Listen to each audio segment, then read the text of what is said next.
तो जय हिंद सभी को। कैसे हैं आप सभी? तो भाई बहुत ही ज्यादा डिमांड था भाई ये टॉपिक कि सर इंपॉर्टेंट बुक्स कौन सी होंगी हमारे एनडीए प्रिपरेशन के लिए। ठीक है, बहुत बच्चों के कमेंट्स आए थे, पर्सनल डीएम आए थे कि सर बता दीजिए कौन सी इंपॉर्टेंट है। क्या हम किसी एक स्पेसिफिक बुक को पढ़ के क्या हम एनडीए क्लियर कर सकते हैं? क्या हम आपको कोई बुक रिकमेंड करते हैं? सर प्रीवियस ईयर क्वेश्चन कहाँ से करें? एंड सर सब्जेक्ट वाइज अगर हम कोई बुक पढ़ रहे हैं तो उसके प्रैक्टिस के लिए हम किन क्वेश्चन को अटेम्प्ट करें। तो बेसिकली आज हम इन सब के बारे में बात करेंगे। और भाई ये जो एनालिसिस है मेरा, ये आपके लास्ट जो 5 ईयर का जो एक्सपीरियंस है आपके एग्जाम के लिए, उसका पूरा एक सारांश एक समराइज है पूरा ये। ठीक है, और डेफिनेटली अगर किसी बच्चे ने इस पॉइंट्स के ऊपर अगर अमल किया तो डेफिनेटली उसको बहुत ज्यादा हेल्प होगा बच्चे। ठीक है, पहले बच्चे हम बात करते थे एग्जाम के लिए। तो एग्जाम में आपके दो सेक्शन है आपके, बेसिकली क्या है आपके दो सेक्शन है भाई। एक है आपका मैथ्स का सेक्शन बच्चे, ठीक है, और एक है आपका भाई बच्चे आपका जनरल जीएटी का। ठीक है, जनरल एप्टीट्यूड टेस्ट का है बच्चे यहाँ पर। ठीक है, अगर मैं जीएटी को एलोबरेट करूँ, जीएटी के अंदर ही बहुत सारे सेक्शंस है बच्चे आपके। जैसे आपका इंग्लिश हो जाएगा बच्चे आपका, जनरल साइंस हो जाएगा बच्चे आपका, ठीक है, जनरल स्टडीज हो जाएगा आपका, ठीक है, एंड आपका करंट अफेयर्स हो जाएगा। तो यहां से बच्चे एक बात तो तय है कि कोई भी एक स्पेसिफिक बुक पढ़ के आप अपने एग्जाम के लिए प्रिपेयर नहीं कर सकते हो। तो ये पॉइंट तो आज से एक बात ध्यान लेना कि सर हमारे पास पाथफाइंडर है, कोई भी आपके पास कोई भी रिकमेंड बुक है आपके पास, तो एक चीज बच्चे गांठ बांध ले, अपने दिमाग में फिट कर ले कि किसी एक बुक को पढ़ के आप एग्जाम को क्रैक नहीं कर सकते हो। ठीक है, बात करते हैं बच्चे, देखो मैथ्स का एक अपने आप में अलग ही वेटेज है बच्चे आपका। ठीक है, 300 मार्क्स का आपका मैथ्स है बच्चे। ठीक है, अगर अब मैं बात करूं मैथ्स के लिए, तो मैथ्स के लिए मैं दो ही बुक रिकमेंड करूंगा। एक है आपकी एनसीईआरटी क्लास 11th जो है आपकी, ठीक है, एंड आपकी एनसीईआरटी क्लास 12th की। ठीक है, आपको और कोई भी बुक नहीं पकड़नी है, बस आप खाली इनके ऊपर कमांड बनाइए। आपका डेफिनेटली जो मैथ्स का सेक्शन है वहां पर आप स्कोर कर पाएंगे। एंड वन मोर थिंग, ये नहीं खाली आपने एनसीईआरटी लगा लिया तो आपका काम हो जाएगा, नहीं बच्चे। आपको कम से कम, देखो मैथ्स ऐसा एरिया है आपका जहां पर आप बहुत ही अच्छा स्कोर कर सकते हो। ठीक है, तो मैथ्स के लिए मैं एटलीस्ट रिकमेंड करूंगा कि आप इसको इनको करने के बाद आप कम से कम 10 साल के प्रीवियस ईयर क्वेश्चन कम से कम लगाएं बच्चे आप। ठीक है, जब आप 10 ईयर के प्रीवियस ईयर लगा लेंगे तो आपको डेफिनेटली बच्चे आपको 20 से 30% के आसपास आपको जो क्वेश्चन है बच्चे वो आपको रिपीटेड फॉर्म में दिख जाएंगे। क्वेश्चन रिपीट नहीं होंगे, बट उस क्वेश्चन के रिगार्डिंग जो मेथड है बच्चे या कोई उस प्रोसेस है वो आपको रिपीट होता हुआ दिख जाएगा। ठीक है, जब आप प्रीवियस ईयर क्वेश्चन लगाते हो, ये नहीं खाली मैथ्स के लिए, जब आप जनरल स्टडीज में भी लगाते हो या फिर जीएटी सेक्शन का कोई भी उठाते हो बच्चे आप सेक्शन, वहां पर भी आपको क्वेश्चन उस एरिया से टच होते हुए क्वेश्चन आपको बेसिकली मिल जाते हैं। That's why I am saying कि अगर जो डिफेंस रिसर्च एग्जामिनेशन है, यहां पर कोई रॉकेट साइंस नहीं है बच्चे, यहां पर सही डायरेक्शन बहुत इंपॉर्टेंट है आपके लिए। ठीक है, तो मैथ्स के लिए बच्चे मैं फिर बताऊंगा, खाली आप क्लास 11th क्लास 12th की एनसीईआरटी पढ़े एंड आपके मैथ्स के लिए, एंड कम से कम जो एनडीए के प्रीवियस ईयर क्वेश्चन है उनको ट्राई करें। डेफिनेटली आपको बहुत ही ज्यादा हेल्प मिलेगी इस एरिया में स्कोर करने के लिए। ठीक है बच्चे, ये तो हो गया बच्चे मैथ्स की बारी। ठीक है, अब हम बात करते हैं आपका जीएटी सेक्शन के बारे में। ठीक है, तो जीएटी में बच्चे देख पा रहे हैं, एक आपका इंग्लिश का सेक्शन है बच्चे, एक आपका जनरल साइंस का सेक्शन है आपका, जनरल स्टडीज का सेक्शन है आपका, एंड आपका करंट अफेयर सेक्शन है। क्लियर, यही है पूरा कंपोजिशन। अगर मैं बात करूं बच्चे इंग्लिश से आपके 50 क्वेश्चन फिक्स हैं आपके। कितने क्वेश्चन आपके? 150 क्वेश्चन है भाई मैक्सिमम। ठीक है, 50 क्वेश्चन बच्चे आपके इंग्लिश में फिक्स हैं आपके। फिर अगर मैं बात करूं जनरल साइंस की, तो बच्चे यहां पर आपको 40 से 45 क्वेश्चन आपको देखने के लिए मिल जाते हैं। कितने आपके? 40 से 45 क्वेश्चन आपको देखने के लिए यहाँ पर मिल जाते हैं। और फिर जनरल स्टडीज में भी बच्चे आपको 40 से 45 क्वेश्चन देखने के लिए मिल जाते हैं। एंड रेस्ट जो आपके क्वेश्चन है वो आपको करंट अफेयर से देखने के लिए मिलेंगे। कहां जाओ? करंट अफेयर देखने के लिए आपको मिलेंगे बच्चे। ठीक है, अब देखो इंग्लिश के बारे में, देखो मैं फिर वही बात कहता हूं, जैसे मैथ्स का बहुत ही कह सकते हैं कि एज वाला सेक्शन है आपका, जहां से आप क्वेश्चन को टैकल कर सकते हो। सेम सिनेरियो आपका इंग्लिश के लिए भी है बच्चे। ठीक है, इंग्लिश में 50 क्वेश्चन अप्रोक्स, जो बच्चा अच्छे प्रिपेयर करेगा वो एटलीस्ट 45 क्वेश्चन को हिट कर लेगा आराम से, और वो भी सही, ये नहीं कि गलत, सही हिट कर लेगा। बस उसको पता होना चाहिए कहां से क्वेश्चन आते हैं। ठीक है, अब देखो ग्रामर के लिए बात करूं तो ग्रामर के लिए एक बुक जब मैंने सीडीएस प्रिपेयर किया था, सीएपीएफ प्रिपेयर किया था, तो मैंने प्लिंथ टू पैरामाउंट बुक को रिकमेंड किया था, और यहां से मेरे को काफी हेल्प हुआ था। आपके एंटोनिम सिनोनिम्स आपको काफी हेल्प मिल जाएंगे, आपको प्रैक्टिस के लिए भी आपको चीज मिल जाएंगी। और अगर मैं बात करता हूं आपके वोकैब के बारे में, किसके बारे में? वोकैब के बारे में, तो बच्चे वोकैब के लिए आपको वर्ड पावर मेड इजी की जैसी बुक आपको अभी मार्केट में नहीं मिल सकती आपके एग्जाम के लिए। और वो ये नहीं कि वो बुक खाली यहीं पर आपको हेल्प करेगी, वो आपको लाइफ के आने वाले जो आपके एग्जाम्स हैं या फिर आपको कुछ भी करना है, आपको कम्युनिकेशन करना है, उसमें भी आपको बहुत ज्यादा हेल्प होगा। इसलिए उसका नाम क्या है, वर्ल्ड पावर मेड इजी। ठीक है, तो अगर मैं बात करूं इंग्लिश के लिए आपको खाली दो बुक पढ़नी है भाई, रात साथ के साथ जो आपके प्रीवियस ईयर क्वेश्चन है, जैसे आपका पीवाईक्यू होता है, आपका जंबल वर्ड आते हैं आपके, ठीक है, और आपका जो कॉम्प्रिहेंशन आता है, वहां पर आपको बहुत ही ज्यादा हेल्प करेगा कौन सा, आपका प्रीवियस ईयर क्वेश्चन। ठीक है, इंग्लिश के लिए तो बच्चे ये बुक्स हैं। फिर मैं बात करता हूं बच्चे जनरल साइंस के लिए। जनरल साइंस का फ्रॉम द 2018 जैसे आप देख पा रहे हैं कि अगर किसी बच्चे ने अगर एनालिसिस किया होगा तो क्वेश्चन की डिमांड बहुत ज्यादा बढ़ती जा रही है आपकी। ठीक है, और अगर इसमें भी अगर मैं थोड़ा सा इसके अंदर कैसे कुछ अगर बाइफरगेट करूं, तो सबसे पहले आता है आपका फिजिक्स, देन आता है आपका केमिस्ट्री, और देन आता है आपका बायो। ये मैंने ये नहीं कि चैप्टर ये है सब्जेक्ट नहीं बच्चे, ये आपके नंबर ऑफ क्वेश्चन के रैंकिंग के हिसाब से मैंने बताया। सबसे ज्यादा जनरल साइंस में आपको फिजिक्स मिलेगा, देन आपको केमिस्ट्री मिलेगा, और देन आपको बायो मिलेगा। ठीक है, कहीं नहीं जाना है, खाली दो बुक मैं रिकमेंड कर रहा हूं, और वो भाई साहब चाहे आप एनडीए दे रहे हो, सीडीएस दे रहे हो, सीएपीएफ असिस्टेंट कमांडेंट दे रहे हो, ये आपको हर जगह हेल्प करेगा। ठीक है, only class 9th and class 10th की जो एनसीईआरटी है, आप बच्चे खाली उनको पढ़ लो, आपको एक भी क्वेश्चन वहां से बाहर आता हुआ नहीं मिलेगा। एंड बायोलॉजी के लिए जो आपका सेल वाला चैप्टर है क्लास 8 के अंदर, उसको भी मैं रिकमेंड करता हूं, हाईली रिकमेंड। आपको उससे ज्यादा कोई भी चीज पढ़ने की जरूरत नहीं है। अगर आपको विश्वास नहीं होता, अगर किसी बच्चे ने 9th 10th की एनसीईआरटी पढ़ी है, तो जाके एक बार प्रीवियस ईयर क्वेश्चन है, प्रीवियस इसी साल उठा लो, एनडीए 2022 का, आपको बायोलॉजी के, केमिस्ट्री के, फिजिक्स के क्वेश्चन आपको डायरेक्टली एनसीईआरटी से देखने के लिए मिल जाएंगे। ठीक है, हम बहुत सारी एस्टन पढ़ते हैं, ल्यूशन पढ़ते हैं, कोई भी फायदा नहीं है। आप खाली आप क्या नाम है, आप उनको पढ़िए, आप क्या नाम है आपकी एनसीईआरटी को, आपको उससे ज्यादा हेल्प कोई भी बुक नहीं कर सकती है। और अगर मैं बताऊं, अगर 40 क्वेश्चन आ रहे हैं, तो 40 के 40 क्वेश्चन आपके एनसीईआरटी से ही, एक क्वेश्चन वहां से बाहर नहीं आता है बच्चे।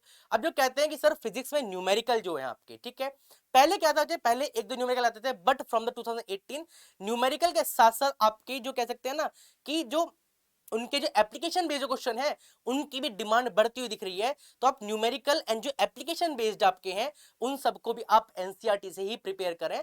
जैसे रिफ्रैक्शन क्या होता है, उसके एग्जांपल क्या क्या है, कि ट्विंकलिंग ऑफ स्टार किससे है आपका, जो स्काई ब्लू किससे है आपका, ठीक है, जो रेनबो बनता है वो डिस्पर्सन कैसे है आपका, ये सारी चीज क्या है, ये एग्जाम्पल है। टीआईआर का हो गया आपका, ऑप्टिकल फाइबर, काफी बार रिपीटेड है आपके एग्जाम्स के अंदर, ये सारी चीज एनसीईआरटी के अंदर मेंशन है। आप इन्हीं को पढ़ो, उस तरह पढ़ने की कोई जरूरत नहीं है। ठीक है, केमिस्ट्री में बात करते हैं, केमिकल रिएक्शन से हर साल दो क्वेश्चन आते ही आते हैं।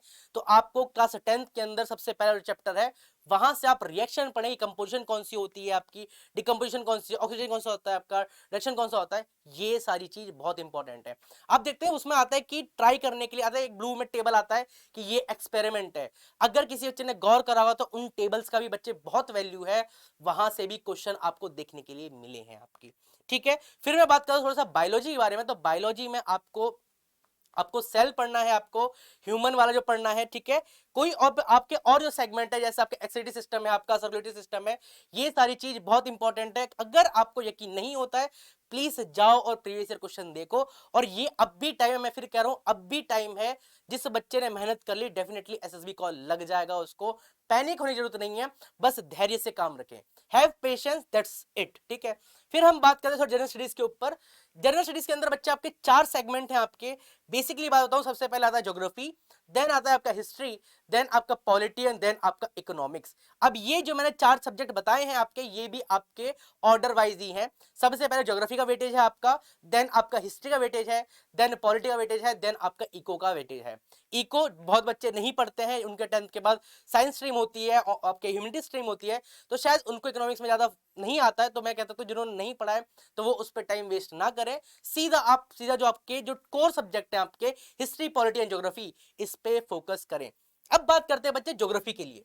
ज्योग्राफी के लिए बच्चे क्लास 11th एंड क्लास 12 की जो एनसीईआरटीज है, वो मोर देन एनफ है। चाहे आप इंडियन ज्योग्राफी ले लें, चाहे आप वर्ल्ड ज्योग्राफी ले लें। साथ ही साथ करंट के अंदर कोई भी, जैसे वोल्केनो इरप्शन के बारे में बात कर रहा है, या कोई भी आइलैंड के बारे में बात कर रहा है, अब जैसे रिसेंटली कल ही आपके जो आपके पीएम मोदी ने जो परमवीर चक्र जो लोग हैं उनके नाम पे अंडमान के अंदर आइलैंड्स का नाम किया है। तो ये इंपॉर्टेंट हो गया कि किसने किसका आपका नाम किया है। ये जो चीज है ना बच्चे, करंट के साथ साथ आपके ज्योग्राफी पॉइंट ऑफ व्यू से भी आपके इंपॉर्टेंट होते हैं आपके। ठीक है, तो ये हो गया बच्चे आपके लिए। फिर मैं बात करता हूं हिस्ट्री के लिए। देखो हिस्ट्री में अगर मैं बाइफरकेट करूं तो 3 पार्ट है, एंशिएंट, मिडिवल एंड मॉडर्न। ठीक है, अगर मैं थोड़ा सा यहां पर आपको एलिब्रेट करूं तो बच्चे आपका जो थीम्स जो क्लास 12 की जो एनसीईआरटी है उसके अंदर 3 बुक है। उसके अंदर part 1, part 2, part 3। Part 1 deal करती है आपकी एंशिएंट से, पार्ट 2 डील करती है आपकी मिडिवल से, एंड पार्ट 3 करती है आपकी मॉडर्न से। ठीक है, तो आपको ये जो 3 किताब है अगर आप पढ़ें तो आपके लिए बहुत ज्यादा आपके लिए हेल्पफुल हो जाएगा।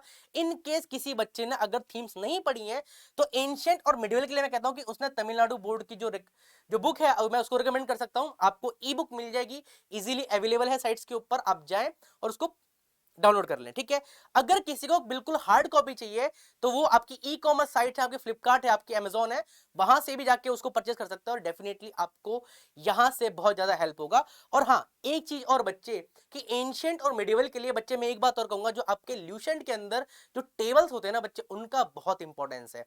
अगर किसी बच्चे ने ध्यान दिया होगा तो जो आपके जैसे इंडस वैली का है, आई थिंक नहीं, जो ल्यूसेंट है आई थिंक उसमें 17 या 18 पेज नंबर पे है उसका, उसमें चार्ट दिए हुए हैं। ठीक है, आपने देखा होगा ल्यूसेंट के अंदर आपके पिंक कलर के चार्ट्स होते हैं जिसमें बहुत सारी चीज लिखी होती हैं, वो बहुत इंपॉर्टेंट है बच्चे।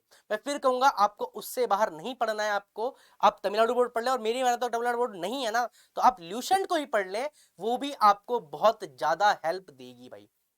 ठीक है, फिर मैं बात करता हूं आपके मॉडर्न के लिए। तो मॉडर्न हिस्ट्री के लिए आपको स्पेक्ट्रम पढ़ना है। स्पेक्ट्रम से बेस्ट बुक नहीं है आपके एग्जाम के लिए। ठीक है, और स्पेक्ट्रम के साथ साथ अगर स्पेक्ट्रम नहीं पढ़ रहे हो तो मैं फिर कहूंगा आप पार्ट 3 जो आपकी क्लास 12 की है आप उसको पढ़ लें, वहां से भी आपको क्वेश्चन देखने के लिए आपको मिल जाएंगे। ठीक है, रही बात आपकी किसकी, इकोनॉमिक्स की।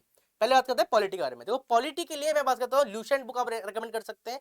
Lucent book more than enough है, क्योंकि फ्रॉम द लास्ट 5 ईयर आप देख पा रहे हैं कि जो आपका पॉलिटी वाला सेक्शन है बच्चे, यहां पर आपको क्वेश्चन बहुत ही कम देखने के लिए मिले, 4 या 5 क्वेश्चन आपको देखने के लिए मिल रहे हैं। तो इंपॉर्टेंट यही है बच्चे, या तो आप ल्यूसेंट पढ़ लें या फिर जो आपके पास क्लास के जो नोट्स हैं, जो पेड वाले बच्चे हैं उनकी तो खैर बात ही अलग है, उनको पास तो कंटेंट पहुंच ही रहा है। ठीक है, यूट्यूब पे जो क्लास की जो पीडीएफ आपको प्रोवाइड हो रही है आप उनको पढ़ लें, वो भी हाईली रिकमेंड है, आप उनसे बाहर क्वेश्चन आपको देखने के लिए नहीं मिलेंगे। फिर हम बात करते हैं इकोनॉमिक्स के लिए। तो इकोनॉमिक्स के लिए बच्चे जो आपकी मैक्रो इकोनॉमिक्स है आप उसको ही रिकमेंड करें। ठीक है, फिर वही बात, किसी बच्चे को अगर इकोनॉमिक्स का ई नहीं पता है तो मैं कहूंगा भाई 2-3 क्वेश्चन के लिए या 4-5 क्वेश्चन के लिए आप अपना जो टाइम है उसको वेस्ट ना करें। बाकी जो आपके कोर एरिया है उनको आप आपको प्रिपेयर करें, अच्छे से रिवाइज करें, वो आपको ज्यादा बेनिफिशियल होगा रेदर देन कि आप इकोनॉमिक्स अभी पढ़ने बैठे। ठीक है, या फिर जिनको पढ़ना है तो भाई उनके लिए कहूंगा खाली मैक्रो पढ़ लो, मैक्रो पढ़ने की आपको जरूरत नहीं है। फिर लास्ट में आता है बच्चे करंट अफेयर्स का सेक्शन। करंट अफेयर्स के लिए बच्चे लास्ट में मैं जो वीडियोस दूंगा वो मोर देन एनफ है। प्रीवियस जो आपका एनडीए 2 2022 जो एग्जाम अटेम्प्ट था आपका, वहां पर भी आउट ऑफ 12 या 13 क्वेश्चन वहां पे 8 to 9 क्वेश्चन फंस गए थे। तो मैं उसके लिए कहूंगा उसके लिए आप लोग पैनिक बिल्कुल ना हो, वेट करें। आपके फैब में आपको वो जो जो कोर्स है आपका, जो वीडियोस है आपको वो मिल जाएंगे, और पीडीएफ आपको एनडीए अड्डा का जो ऑफिशियल टेलीग्राम ग्रुप है जो डिस्क्रिप्शन में आपको मिलता है वहां पर आपको प्रोवाइड मिल जाएंगे। और कोई क्वेरी है तो आप सीधा कमेंट सेक्शन के अंदर पिन कर सकते हैं।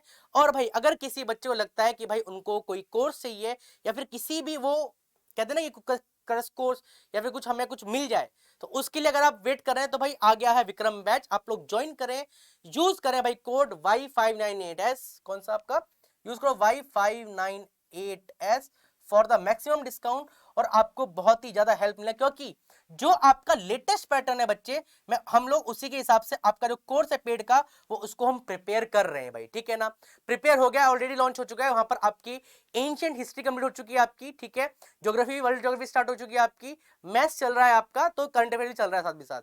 तो ये सारी चीज अभी रन कर रही है। तो आपको जिन बच्चों को लगता है कि हाँ उन्हें थोड़ा सा हम लेट हो गए प्रिपेयर करने के लिए, या फिर उनको किसी कोर्स की आवश्यकता है, तो फटाफट ज्वाइन करें किसको, विक्रम बैच को। ऑफिशियल टेलीग्राम साइट पे जाएं, ऐप डाउनलोड करें और वहां पर जाके कोर्स को परचेज करें भाई। ठीक है, नाम याद रखना बच्चे, क्या है आपका, विक्रम बैच है आपका, विक्रम बैच। ठीक है, तो ये है बच्चे आपकी इंपॉर्टेंट बुक्स कि आपको एनडीए कैसे प्रिपेयर करना है। और यहां से भाई फिर से वही बात जो आज तक बच्चे पूछते नहीं, सर हमारे पास ये बुक है, हमारे पास वो बुक है, तो बच्चे मैं फिर कह रहा हूं किसी एक बुक से आपका एग्जाम क्लियर नहीं हो सकता है। इसी के साथ मैं करता हूं क्लास को ओवर, सेशन को। जब तक के लिए बच्चे जय हिंद।